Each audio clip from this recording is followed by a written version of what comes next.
why don't you just introduce yourself in your own words? Well, hello. My name is Mary Bishop, and I'm a psychic, medium, tarot reader, and author. And so, what title do you use for yourself in your practice? The title I would use for myself is a spiritual consultant rather than a teacher, because I feel I'm not teaching. I would rather people hear what I have to say and then decide for themselves whether they agree with it or not. I'm merely passing on information so that they can connect with it if they choose, and that is how I prefer to work. I saw on your website you offer mediumship. What does mediumship mean to you? It means I'm very fortunate enough to be able to contact the spiritual realm and help others. So, I asked you what mediumship means to you, and you responded to have the ability to contact spirits. Could you tell me a little more about that? Yes, certainly. It is the greatest gift, and it's wonderful if I can give proof of survival to my clients and they realise that their loved ones haven't gone forever but are back in their spiritual home and they will see them again. I've seen them go away totally uplifted, which gives me great pleasure. That's wonderful. And I read the what you have on your website from your clients. They had wonderful stories to say about you. When you say that you have the ability to make this contact, would you tell me more about that ability, and how it's manifested for you? It started for me when I was reading the tarot cards, which served as a focus. Concentrating on the cards stills the mind, which enables messages to come through. When doing some readings, I can tune in and pick up spiritual entities when I feel they're present. This usually occurs when I'm doing mediumship readings and sometimes tarot readings, although I have picked up entities when clearing houses of ghosts. Did this only occur once you started getting into tarot? Did you ever have signs of a connection earlier in your life? No, I think it started with me with the tarot cards, which served as a starting point, and I became more aware of the spiritual world and wanted to make some contact. Thank you. How did you start this whole journey? Like, how did you become a spiritual consultant? After I'd had several bereavements in quick succession and other difficulties in my 20s, I started to question a lot of things and seeking answers. A friend introduced me to the tarot cards, and I also read a lot of books which helped me to find some answers and evolve my spiritual philosophy from there. I then felt I could offer information to others to help them in the same way that I was helped by learning more of the spiritual world. Thank you so much. And if you don't mind me asking, what belief system do you follow? Over the years, I've developed my own spiritual philosophy as I find some other systems too dogmatic for my liking. I believe that we are here for soul growth and to learn, but we're also here to enjoy the abundance of the universe and to be of service to others. I believe that all systems come back to the same thing, that there is a universal energy which created everything and we're all a part of that. Thank you so much. And guess we've already answered that. So, in your own words, what roles do you fill as a spiritual consultant? By being a spiritual conduit, I can help the bereaved with proof of survival with mediumship readings, giving them information that I couldn't possibly know, which has come from their family and friends who've passed on. I've also written books on spiritual matters, one autobiographical, one is a diary of my past life regressions, and three are fictional. I've written and taught classes on tarot, courses on intuition and psychic development. I write a regular blog and have recently started doing podcasts. I also have my own meditations on my YouTube channel called Soul Growth Meditations.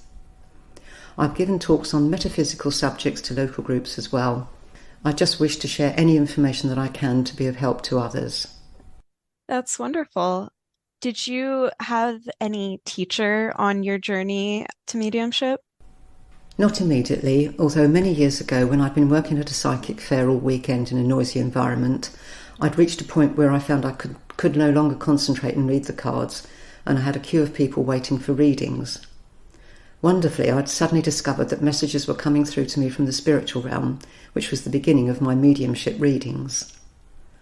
But it was some years later that I found a development circle with a psychic group, and we worked together for many years to refine our skills using mediumship. And what are your beliefs about spirits? Could you tell me more about your beliefs on whom you're contacting when you do these mediumship readings?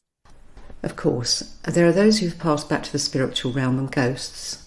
Often friends and family will come through when I'm doing readings, and sometimes pets as well. On one occasion, I felt a nudge under my left forearm and became aware of a dog that wanted to make itself known to me. Clairvoyantly, I saw a German Shepherd dog, and my client confirmed that this dog belonged to the spirit of her deceased friend who was present at the time, which she'd completely forgotten about. I believe ghosts are souls who may not realise that they've died or prefer to remain close to loved ones or their home or somewhere that has particular memories for them. They can be passed over by calling on their loved ones and angels in the spiritual realm to come and collect them. With my psychic group, we actually cleared some haunted houses as well. Oh, wow, wonderful. So, could you tell me about how you make contact with these spirits? Certainly. I tune into a specific spot where I can feel the presence of the spiritual energy and then telepathically talk with them. These spiritual entities often turn up when I'm doing readings, especially if the client asks me to speak with their deceased friends or family. I can also use photos or something belonging to the deceased and pick up their energy from that item as a way of making contact. However, I once spontaneously saw a ghost with my physical eyes in an old cottage belonging to some friends. It was of a young girl dressed in a maid's uniform who walked right past me before disappearing through a closed door. I've never before or since had that happen to me again, though. When you are doing these mediumship readings, how does this contact work? You said that you get information. Is it like somebody is speaking with you or speaking through you? Could you give me some more information, please? Yes, of course. I can feel their energy presence and know where they are in the room and talk with them telepathically. I can describe them, although I may not see them very clearly. I can hear phrases from them and see pictures clairvoyantly. For example, I once did a reading for a client and her parents came through and I saw a bench seat and a box of chocolates. My client confirmed that her parents would often go and sit on their seat at the end of the garden and eat from a box of chocolates. If my clients can confirm what I'm seeing, then I know I'm on the right track. I see. That's so interesting.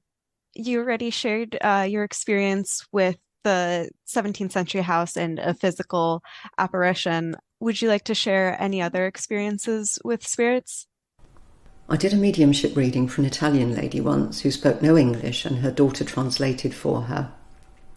I contacted her deceased husband and the first image I was given was of them arguing together in the kitchen. Not an ideal opening for a reading, as you can imagine. I explained to her daughter what I was seeing and she laughed out loud and told me that her father ran a restaurant and he and her mother argued kind-heartedly about the food all the time at home.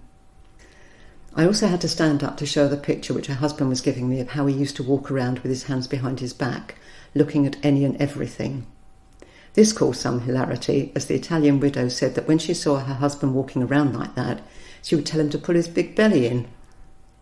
Another example is I was reading for an ex-neighbour whose father had passed away in February 2022. He actually came through before they came to see me. He was wearing his hat and pottering around in the garden watering the pots of flowers. My client confirmed that he always wore his hat and did exactly that in the garden. While we were doing the reading, he offered a sort of apology for how he'd been before he'd passed. She looked at me and said that was amazing. She explained that he hadn't wanted to be buried with her mother but wanted a forest burial. He didn't want to be in the hospice either. My client said to me that the sort of apology was right, as he wouldn't apologise outright. And this seemed to bring her a great deal of comfort. Her father also gave her the message that she was to go out and enjoy her life more, which was lovely, I thought. I'd also done a previous reading for this client, and one of the things I was given for her on that occasion was a white box with gold ribbons on it. My client couldn't identify with this picture at all at the time. However, 6 months later, on her return from a visit to her parents' home in Malaysia, she told me that when she entered the family home, the dust sheets over the furniture were all weighted down with boxes from a local store, which were white with a pattern of gold ribbons on them. I was very pleased to hear that. Another time I was doing a mediumship reading at a psychic fair in Auckland, and a lady came to see me. Her partner had died and she wanted to know whether he would be upset if she started seeing other people. I asked for his name and tuned into him, and I was given a picture of a circular pipe. I presumed this was symbolic, but I couldn't find a meaning for it. And in the end, I described what I was seeing to the lady, and she laughed, saying that her deceased partner had been a pipe fitter. That was a relief, and he confirmed he wanted her to be happy and to definitely go out and find another partner. And there's another example I've got. Before my mum's funeral could take place, I asked for a sign from my mum to say that she was fine, and I settled on a yellow rose being presented to me in some way over the next few days. My husband Nigel and I went out for dinner at a Thai restaurant the next night, and the waitress brought out my starter, which had a carved yellow rose on my plate made out of a vegetable, which I thought was great. I also felt that Mum was standing by my husband's chair listening to us discuss her funeral service. Oh, that's lovely. I can also give you 2 examples of house clearance. When I belonged to the psychic group, we visited a cottage built above a Victorian railway tunnel entrance, where we found a room full of souls killed in a train accident in 1861. This one room in particular was a problem for the man occupying the cottage. As a group, we went into this room and I clairvoyantly saw an elderly man with white hair dressed in Victorian clothing. And he had brought all these other victims together as they were all unsure as to what to do, as they'd all died very suddenly. After we'd asked for family members in the spiritual realm as well as angels to come in and collect these lost souls, we felt the room had emptied. I could clairvoyantly see people moving away, and the man who'd brought them all together was the last to leave. The person occupying the cottage was amazed when he walked back into that room, as he felt whoever had been there had now gone. Previously, he hadn't been able to sleep in that room, as something there made him feel really uncomfortable. I understand that the room is still that way many years later. On another occasion, our group was asked to clear a spirit causing a problem in a pub. The new landlord and his wife were aware of disturbances which left his wife particularly frightened. We discovered it was the spirit of a young man who felt he'd been treated unfairly and rejected by those around him when he was alive. He also had a connection with the previous landlady. Before opening time, when we were starting on the clearance, everyone, our group and the landlord and landlady, were all upstairs, and we heard a disturbance downstairs. When we went back down to the bar, several chairs from different tables had been thrown onto the floor. This had happened previously, caused by the ghost of this angry young man. But again, we were successful in moving him over to the spiritual dimension, and the landlady looked so happy and relaxed afterwards. I was really pleased for her.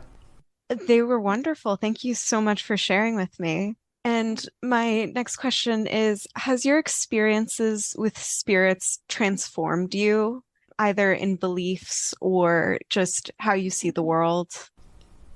It gives me a lot of peace and satisfaction to know a little of the process of what happens when we die, and it's lovely to find out things for others and pass that on. I don't understand how anybody lives without some spiritual contact. From my 20s, it has buoyed my life up. For example, many years ago I was living on my own and I felt very alone one evening on returning home. As I sat down on the sofa, I became aware of a spiritual entity come in and join me on the sofa.